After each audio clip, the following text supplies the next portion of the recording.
I have been thinking about something lately.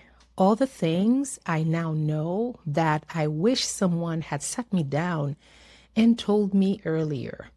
And it's not advice, not motivational quotes. The real things, the things you only learn after you've been through something, after you've stayed too long in a situation, or after you left too late, after you loved the wrong way, after you lost people you thought would stay. So today I want to share 10 of those things with you. Not because I have it all figured out, because if even one of these saves you from learning it the way that I did, then this video was worth making. Number one, suffering is not a character builder. It is just suffering. And we've been sold the idea that the harder things are, the stronger that somehow we become.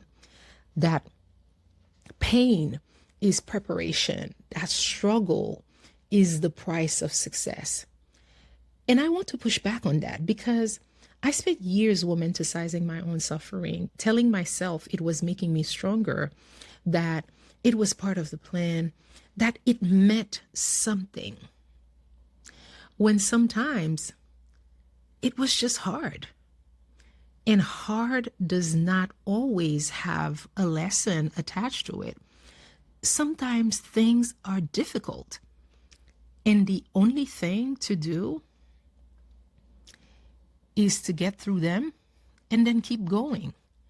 So stop making your pain mean more than it does, and stop making it mean less either. Just let it be what it is and then move through it. Number two, know which rooms are worth staying in. This one I had to learn over and over again because I spent years in rooms that required me to constantly prove that I belonged there. And they were professional rooms and sometimes social rooms, rooms where no matter what I did, no matter how much I delivered, no matter how well I showed up, I was never fully celebrated. And I kept trying harder, thinking that if I just proved myself enough, they would finally see me. But what I learned is that the room was never going to change. If you are always proving you belong somewhere, that is your answer. The right room, it does not require proof. It requires your presence. Number three, some relationships are meant to be released, not repaired. I used to believe that every broken relationship was a problem that needed to be solved, that if I worked hard enough, if I communicated things clearly enough, if I was patient enough, somehow I could fix it. Sometimes that is true, but sometimes the relationship is not broken. It is complete. And there is a difference between broken and complete. Broken means it can be fixed. Complete means it served its purpose. And it is time to let it go. So the exit is not the failure. Sometimes the staying was the failure. Number four, forgiveness is not for them. It is so that you can put down the weight that you're carrying and then keep moving. I carried resentment for a long time about things that were done to me, about people who hurt me, about situations that were very unfair. And then I told myself that holding on, it was my way of protecting myself. But what it was actually doing, it was keeping me tethered to the very thing that I was trying to move past. So forgiveness does not mean that what happened was okay. It means that you are no longer willing to carry that thing. So you put it down. And you put it down not for them, and you put it down for yourself so you can walk forward without dragging that weight with you, because it is that weight.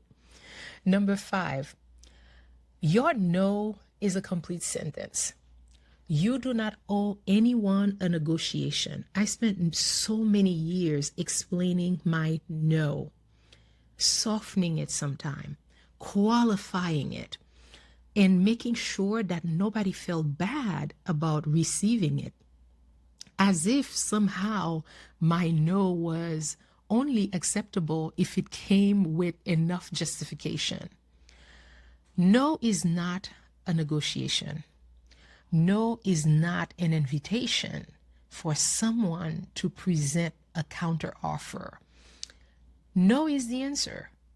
And the sooner you learn to let no stand on its own, the sooner you stop giving your time and energy to things and to people that were never meant to have them.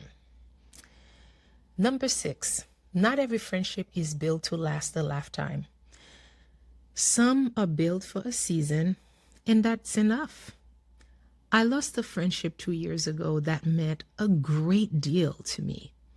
And for a long time, I treated it as a failure, like something had gone wrong that I should have been able to prevent it. But what I eventually understood is that the friendship did what it was supposed to do. It was real while it lasted. It mattered also while it lasted. And when that friendship was over, it was over. Honoring the reason is not the same as failing the person, because some people are chapter people. They are not book people. And the chapter was still worth reading. Number 7,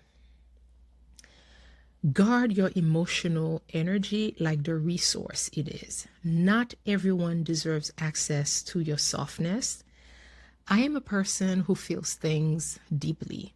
And for a long time, I gave that depth to anyone who asked for it. I was always available. I was present.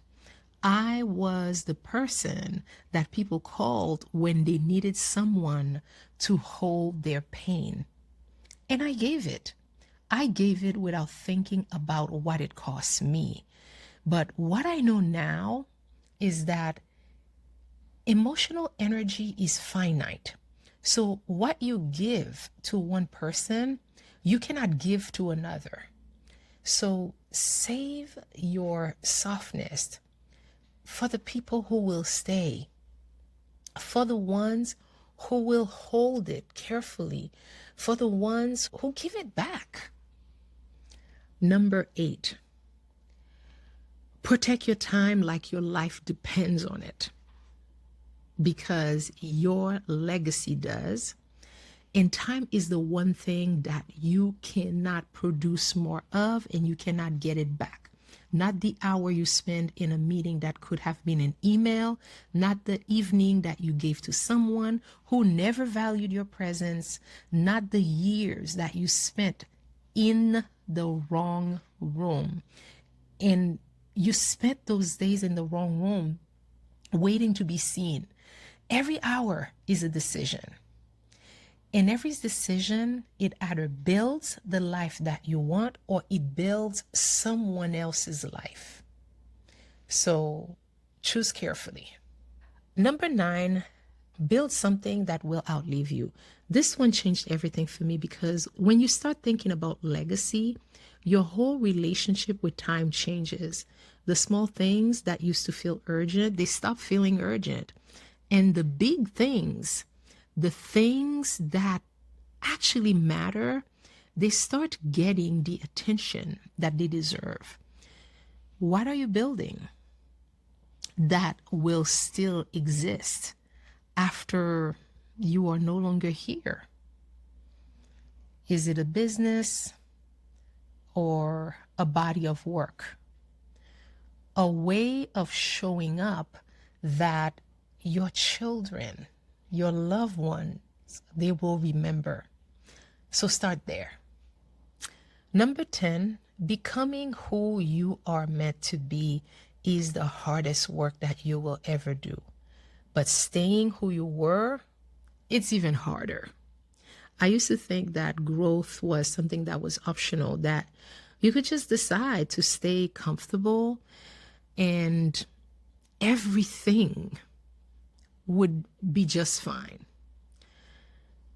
But what I know now is that staying still is not neutral. It is a choice. And I'm always saying that movement is life. Staying still, it has a cost. And the cost is an unlived life, the unlaunched ideas, the version of yourself that you never gave permission to exist. Becoming is hard, but I've learned that the alternative is even harder. The alternative is disappointing, and it comes with a lot of regrets. So there you go. Those are the 10 things. And it's not a perfect list.